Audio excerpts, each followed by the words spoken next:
Hell yeah, from the river to the sea, Palestine must be, will be, inshallah, it will be free. I don't think that's quite what the BBC had in mind. This is on the front page of the Mail.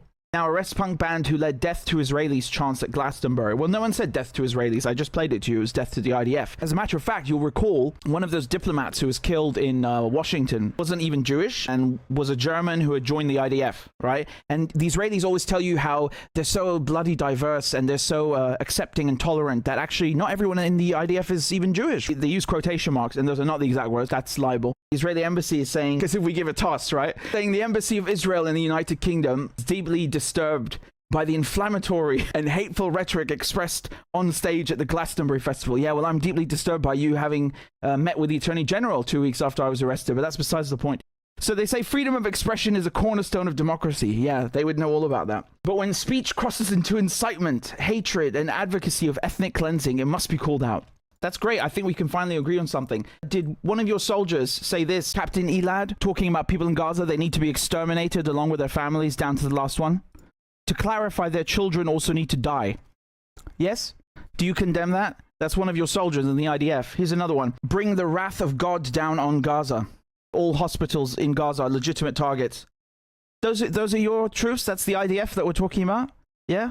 Just to be clear, you know, we don't want to have any mix-ups, do we? The Israelis, despite them having won all these strategic victories in Lebanon and in Syria and in Gaza, and when I say strategic, I mean, you know, through brute force. It's not like they needed brains for this operation. They just did it with brute force, okay?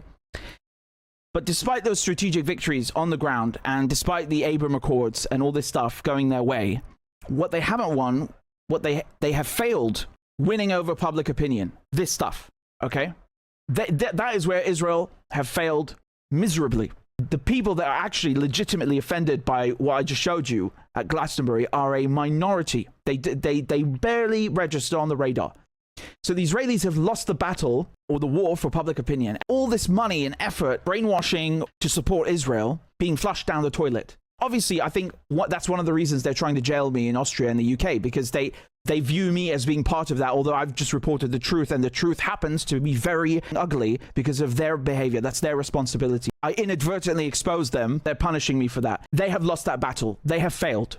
All of their stupid slogans, oh, the only democracy in the Middle East, and a land without a people for a people without a land of milk and honey, promised land, chosen people, all this stuff has gone and been flushed down the toilet by 20 and 30-year-olds, okay? Like me and like Bob Villain and like Palestine Action and like Kneecap and like everyone else, and ASO and Stanley and you know, Declassified and Electronic Intifada and everyone who's doing their bit right now as journalists, as musicians, as activists. And I find this fucking outrageous that you're going to be offended by a chant that says death, death to the IDF, but you're not offended by the IDF literally inflicting and bringing and visiting death on human beings. Just today, they've killed 45 people. Yes, the IDF killed 45 people today in Gaza, just today. Saying death is bad, but killing people is not bad. Where do these people get off, honestly? Where do they get off? That's just talking about Palestine. Who said that Israel or the IDF has only committed crimes in Palestine? Who said that Bob Villain was even talking about Palestine?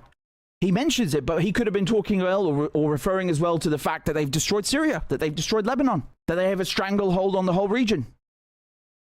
The IDF come from a terrorist consortium, from the Lehi, from the Haganah, the Irgun, various terrorist groups.